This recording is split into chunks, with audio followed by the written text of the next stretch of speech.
quando nós falamos de qualquer crença cristã, de qualquer igreja cristã, necessariamente nós falamos de pessoas que creem na continuação da vida depois dessa vida. Porque essa é a maior revelação do Cristo, de todas as revelações que ele faz. É por isso que, após o terceiro dia, ele regressa. É por isso que, depois de ter sido crucificado, ele volta e ele estabelece o contato com os seus apóstolos.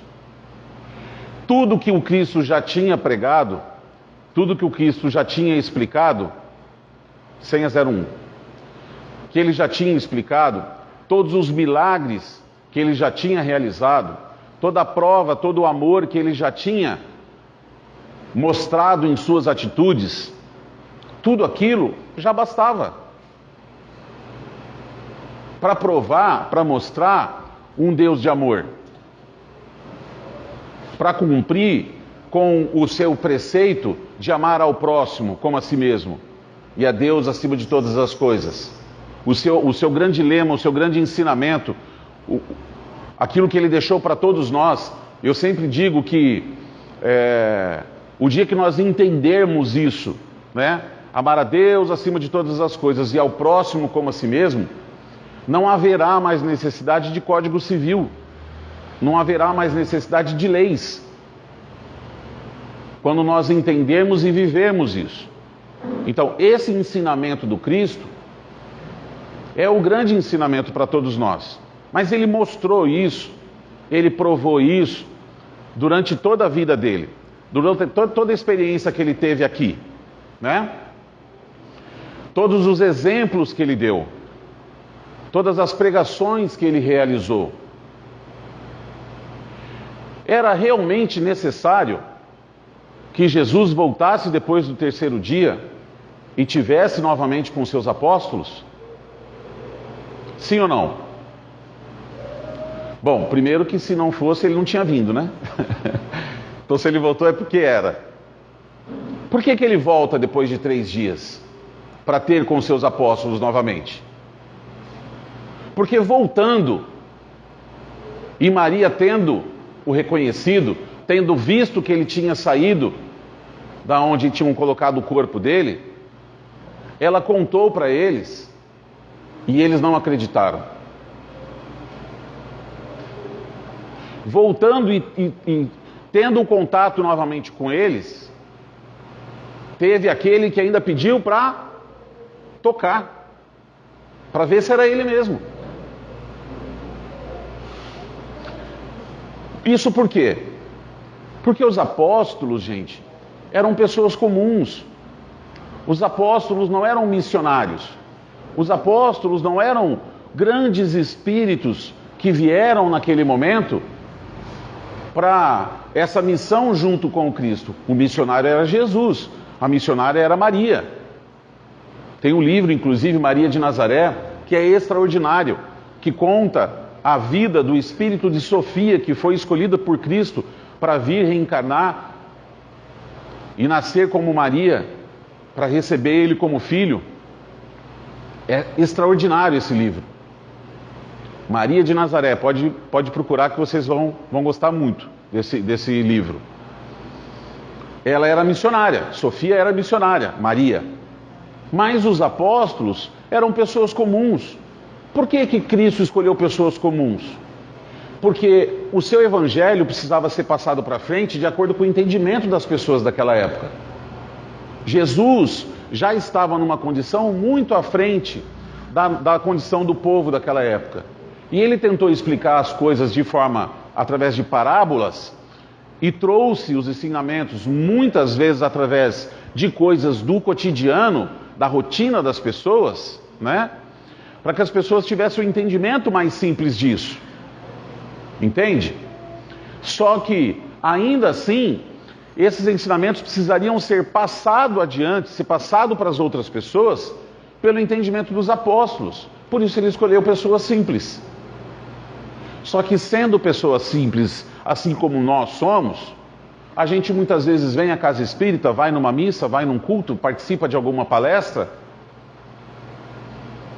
e a gente esquece muito rápido daquilo que a gente absorveu. A gente esquece muito rápido daquilo que a gente escutou.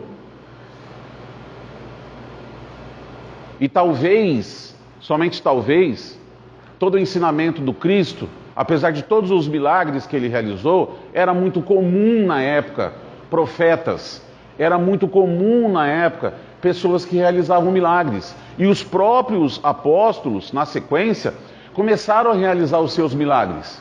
O que diferiria? Qual seria...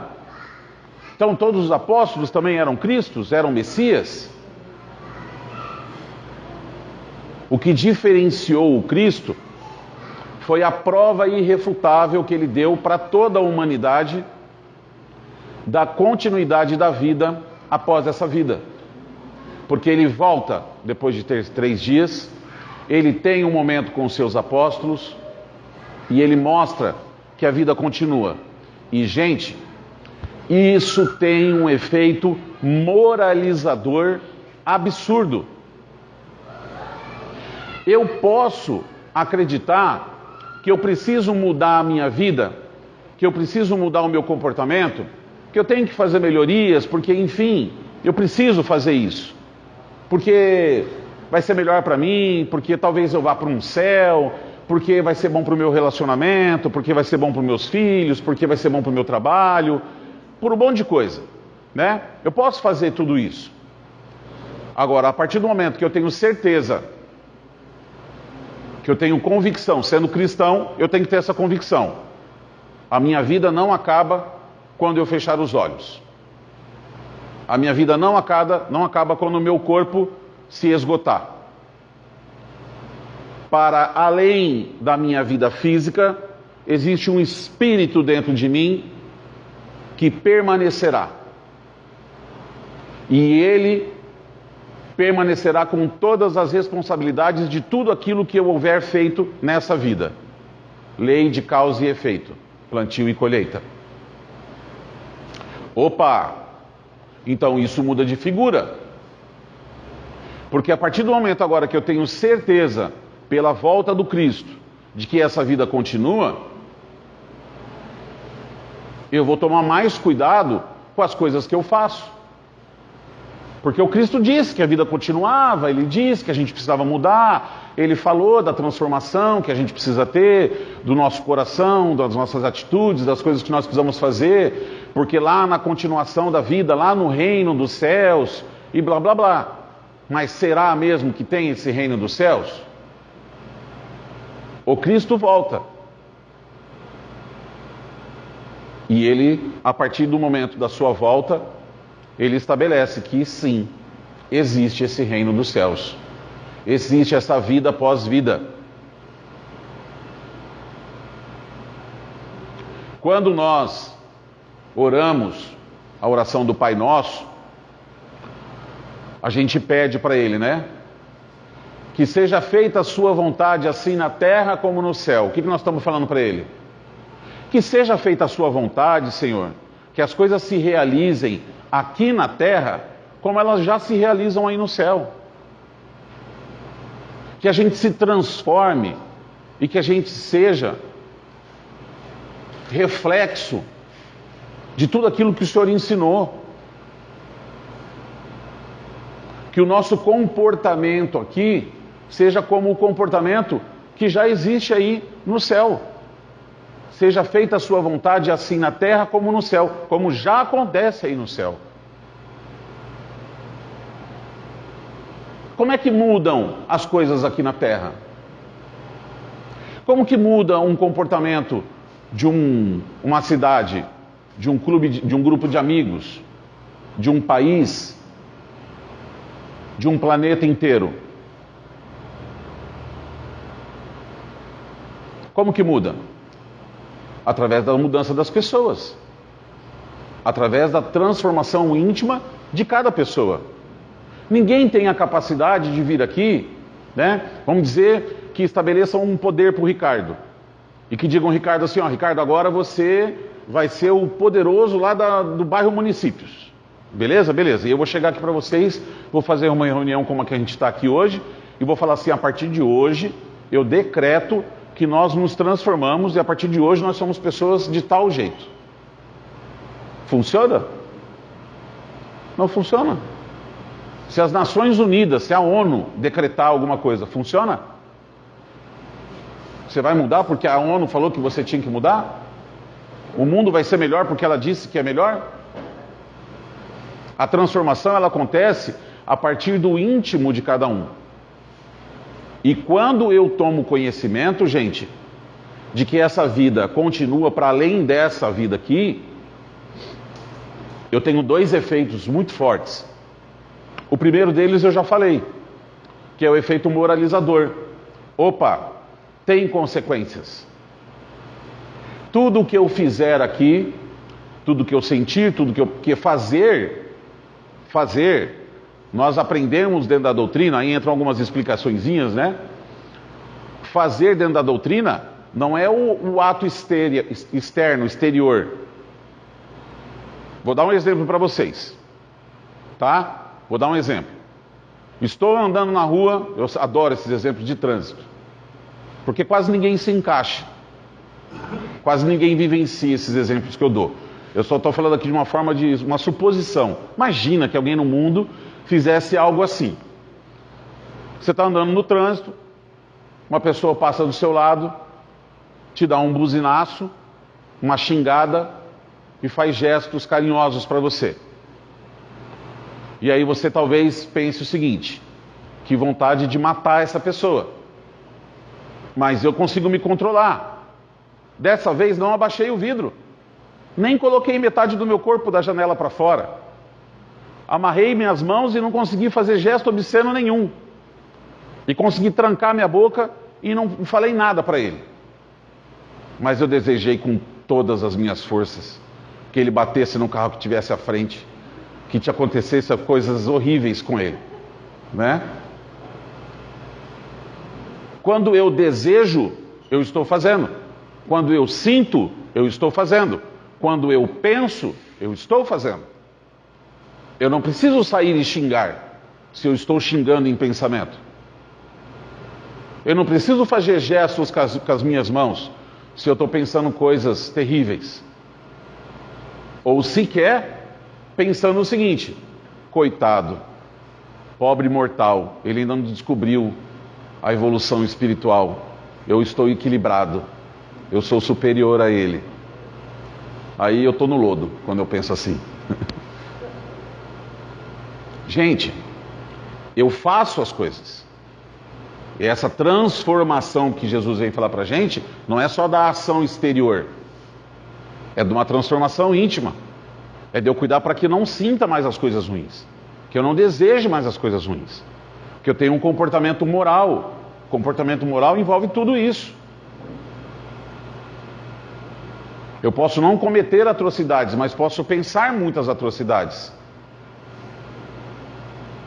Não é? Eu posso não cometer o adultério, mas posso ficar desejando todas as mulheres que passam na rua, ou todos os homens que passam na rua.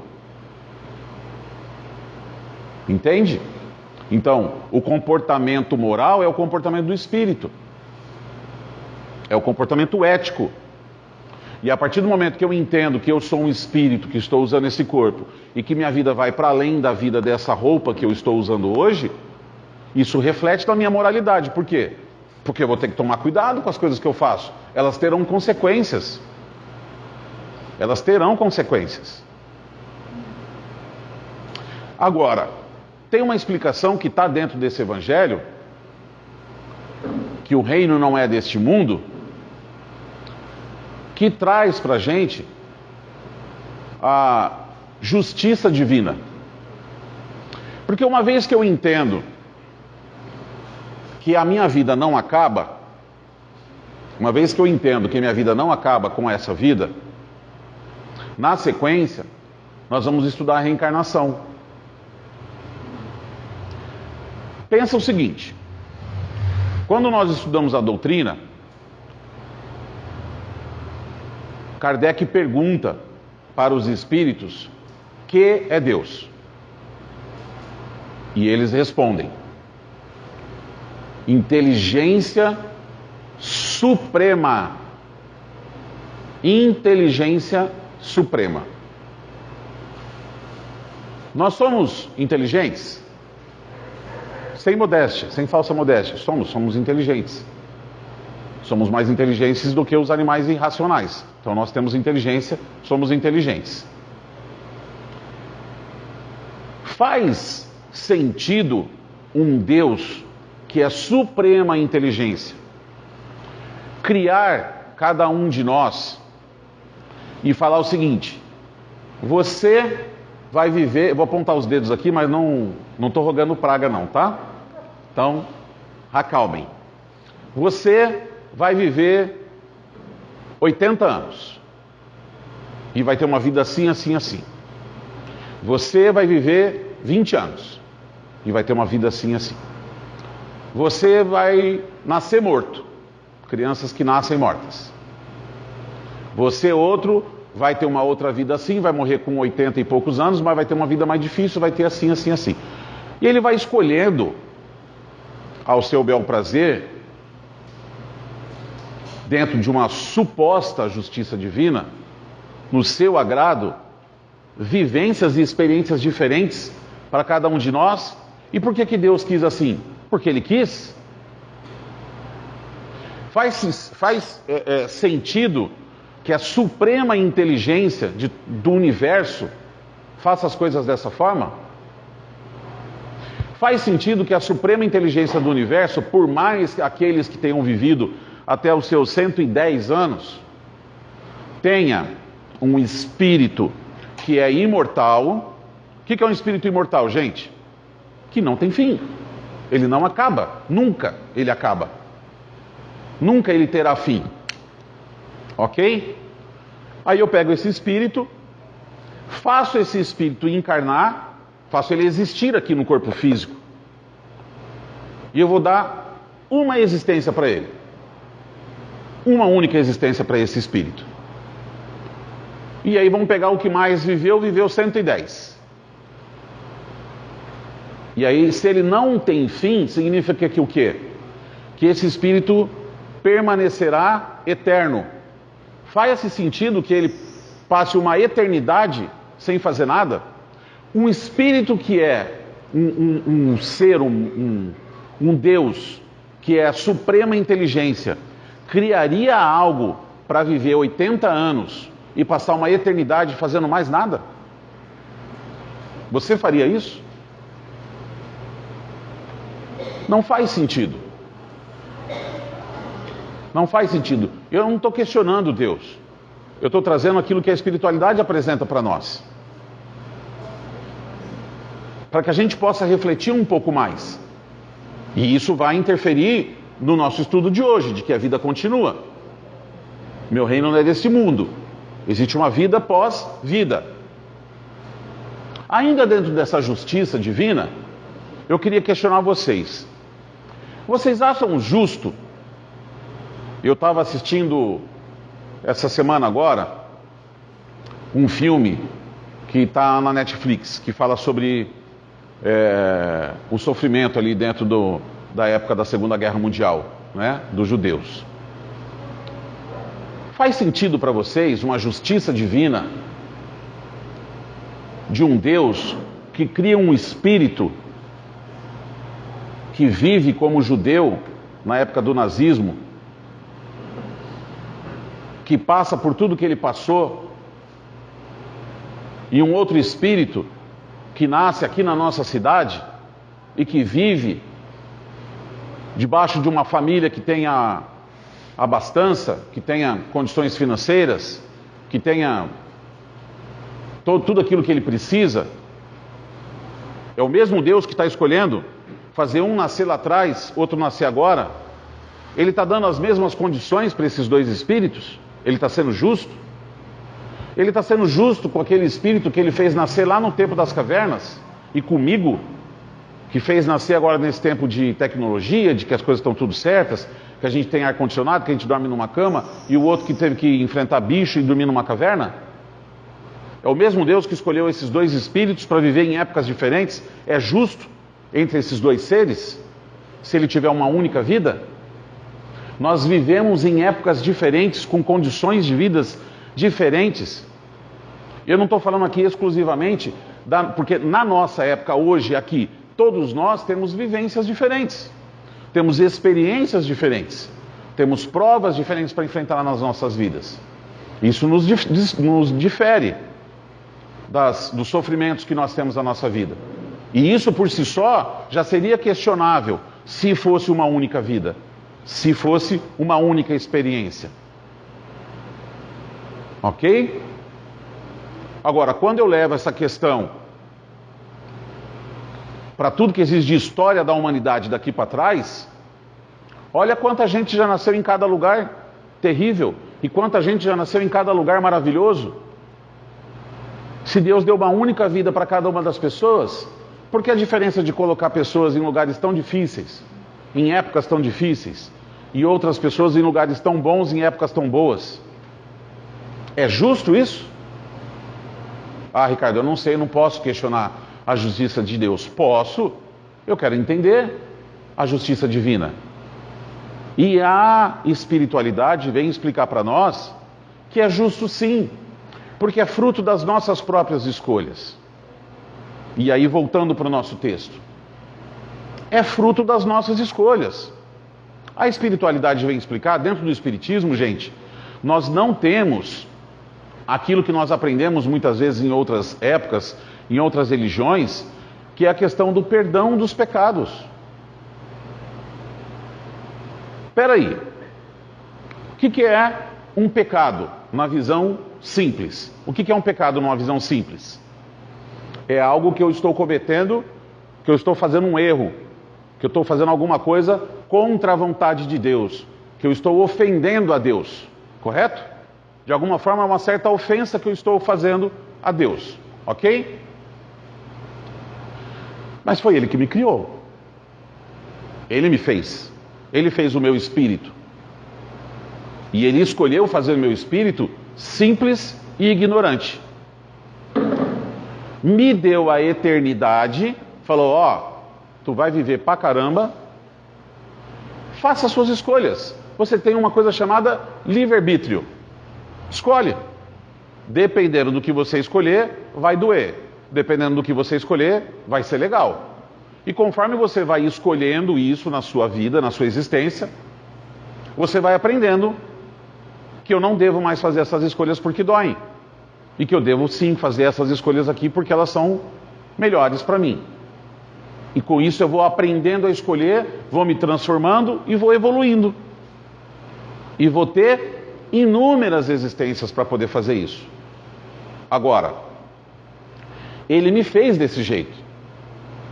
Como eu poderia ofender alguém que, sendo onisciente, Ele sabe de todas as coisas? Como Ele poderia ter uma expectativa em relação à minha atitude? Ah, Deus esperava que eu fosse diferente? Mas Ele é onisciente, Ele me fez, Ele me criou, Ele sabe tudo de mim. Como eu posso estar ofendendo Ele? Ele me deu essa liberdade. Do contrário, Ele tinha tirado meu livre-arbítrio e falado assim, seja luz. E eu era um anjinho. Mas não somos anjinhos, né? Então, é a escolha que Ele fez da pedagogia divina, da gente existir e existir, experimentar e experimentar. Então Ele não pode se ofender, Ele não se ofende comigo.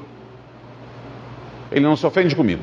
E aqui eu quero trazer um exemplo para vocês, que é muito simples para a gente tentar entender isso. Eu sempre trago esse exemplo, tá? De várias explicações que eu já dei, essa foi uma que as pessoas já me disseram assim, agora entendi. Imaginem que eu cheguei em casa, estou aqui agora com vocês, ok? Volto para casa. Chego em casa, abro a porta da sala, vou ali para a cozinha, encontro as panelas todas jogadas no chão, um monte de farinha e um monte de coiserada jogada no chão, a televisão derrubada, o cachorro correndo para um lado para o outro, a almofada toda desfiada, os meus filhos fazendo a maior festa e uma loucura dentro da minha casa.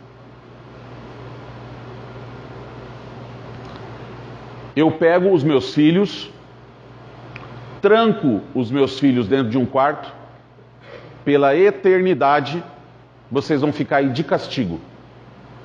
E tranco eles lá dentro. E nunca mais eles vão sair daquele quarto. Eles vão ficar lá dentro para sempre. E eu vou lá e arrumo toda a bagunça.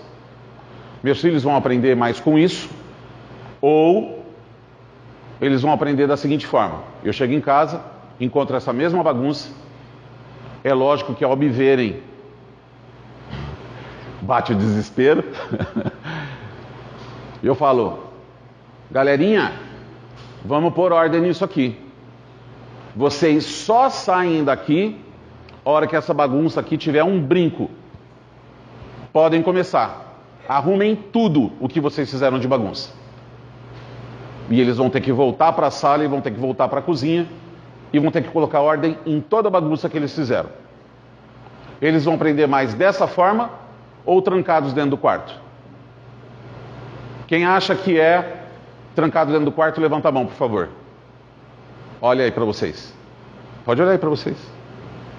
Ninguém levantou a mão. Entendo que por unanimidade nós entendemos que é arrumando a bagunça que eles vão aprender que não podem fazer a bagunça que eles fizeram, correto? Somos nós. São as nossas existências. O que adianta de um Deus que me criou, que me fez imperfeito, que me deu liberdade de aprender com as minhas escolhas, me pegar e me levar para o fogo do inferno e me largar de castigo lá pela eternidade, queimando? Para satisfazer o ego dele? Se ele tiver ego, ele não é Deus. Esse ser que é a suprema inteligência deve ser mais inteligente do que nós. Então ele deve saber que se a gente fez bagunça, ele vai virar para nós e vai falar assim: ah, filho, você fez bagunça? Então agora você volta lá e arruma a bagunça que você fez. É reencarnação. Nós voltamos e temos existências diferentes, com sofrimentos diferentes, por escolhas diferentes que nós fizemos, por bagunças diferentes que nós fizemos no nosso passado. Essas são as experiências existenciais, e nós teremos inúmeras.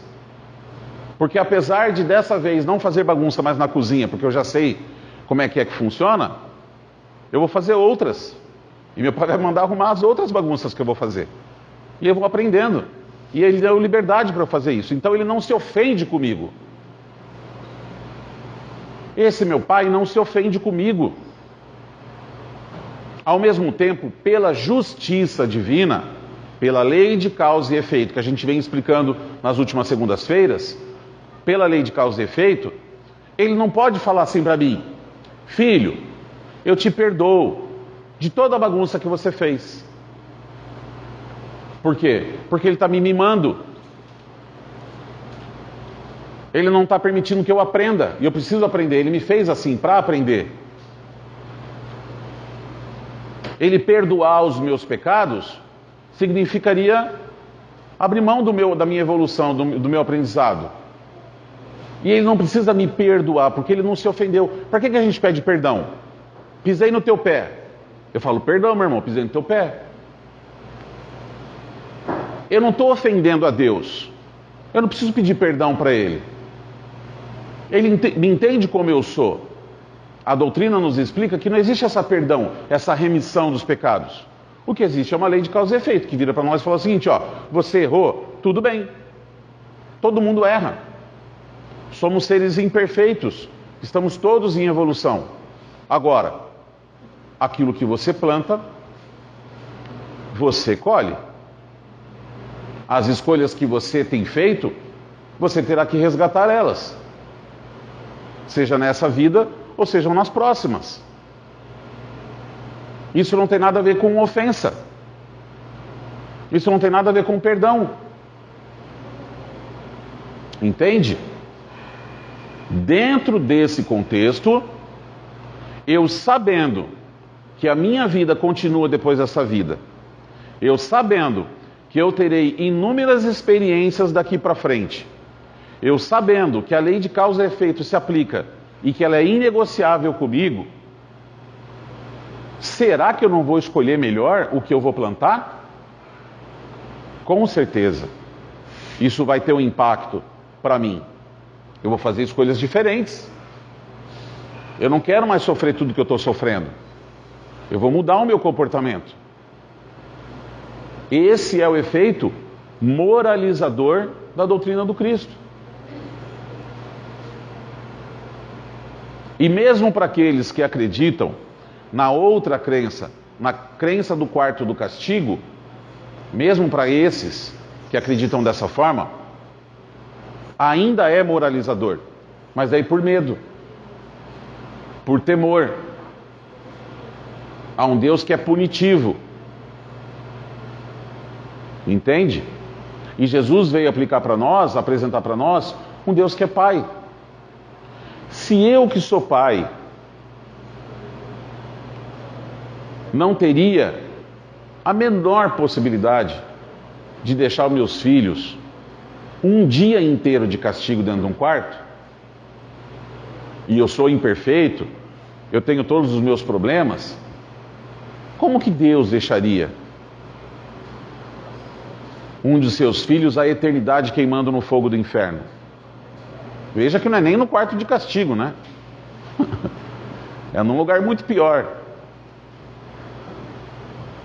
Então, gente, quando Jesus vem dizer para nós que o reino dele não é deste mundo, quando ele volta depois de 3 dias e ele apresenta para nós a continuação dessa vida, isso tem um caráter fundamental na doutrina do Cristo.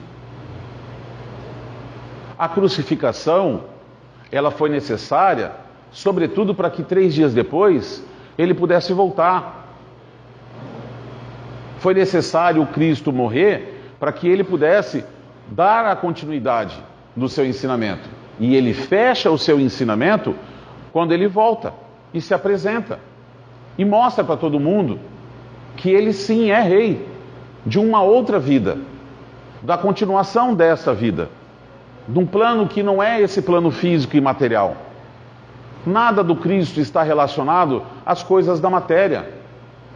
Todas as coisas do Cristo estão relacionadas às coisas espirituais. E aí vamos lá, só para finalizar, estamos fechando o nosso bate-papo de hoje.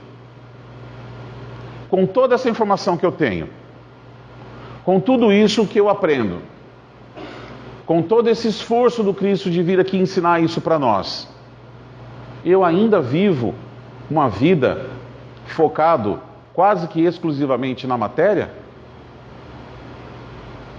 Tem algo errado.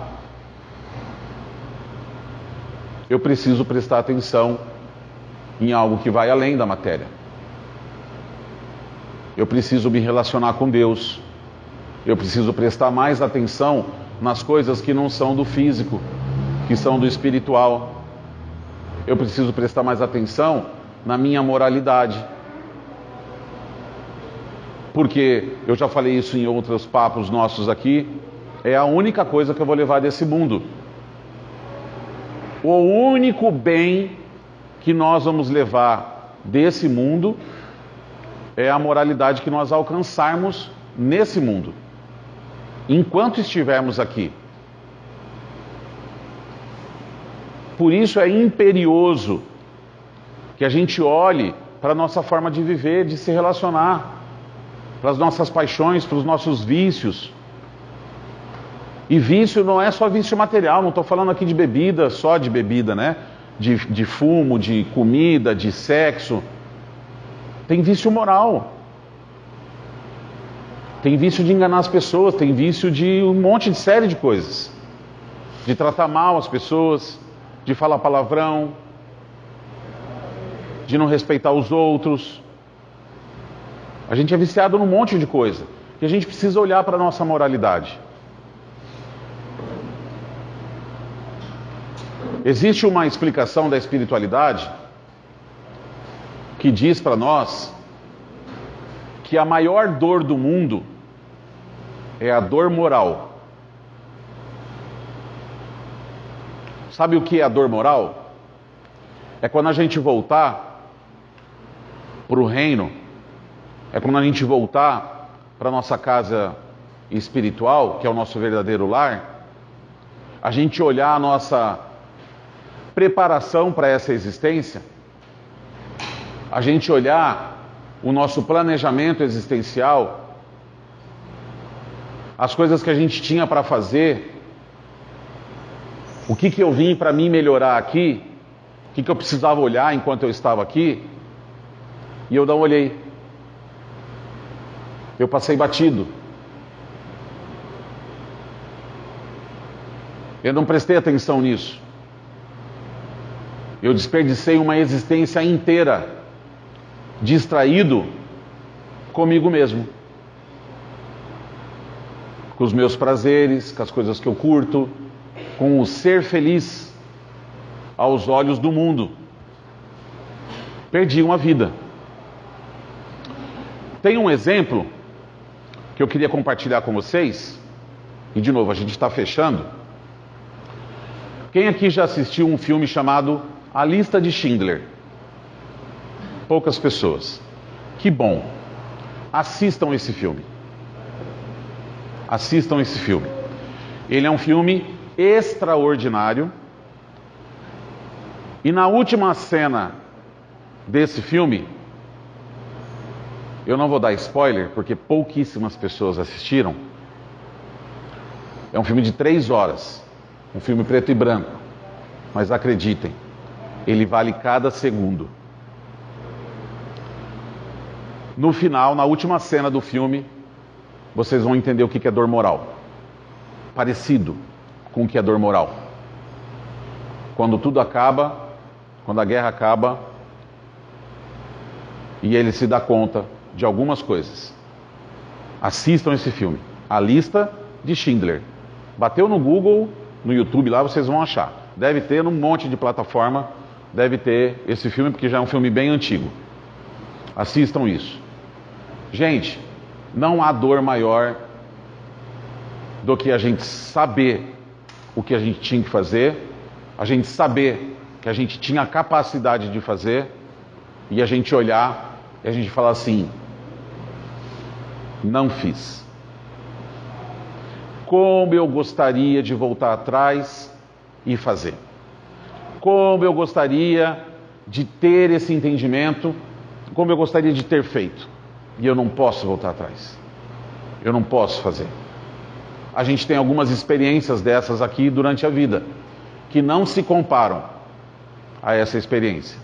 Quando um amor nosso vai embora, e eu não disse o último adeus, eu não disse que amava, eu nunca expressei aquilo que eu sentia, a gente sente essa dor moral. Entende? Só que nós estamos falando de uma vida inteira. Em cada detalhe da nossa vida. Olhar para uma vida inteira e se arrepender do que eu poderia ter feito, deve doer mais. Sabe qual é a boa notícia? É que a gente ainda não morreu. Ninguém morre, né? Mas o corpo ainda está aqui.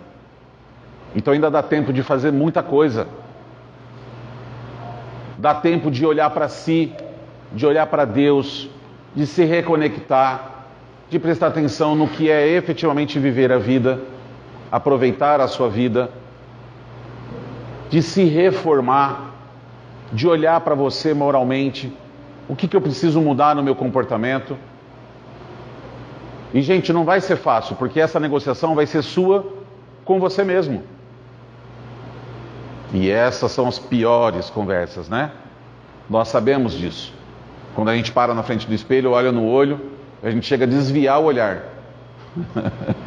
A gente está conversando com a gente assim, olhando no olho da gente, a gente fala assim: deixa eu dar uma disfarçada aqui que está difícil.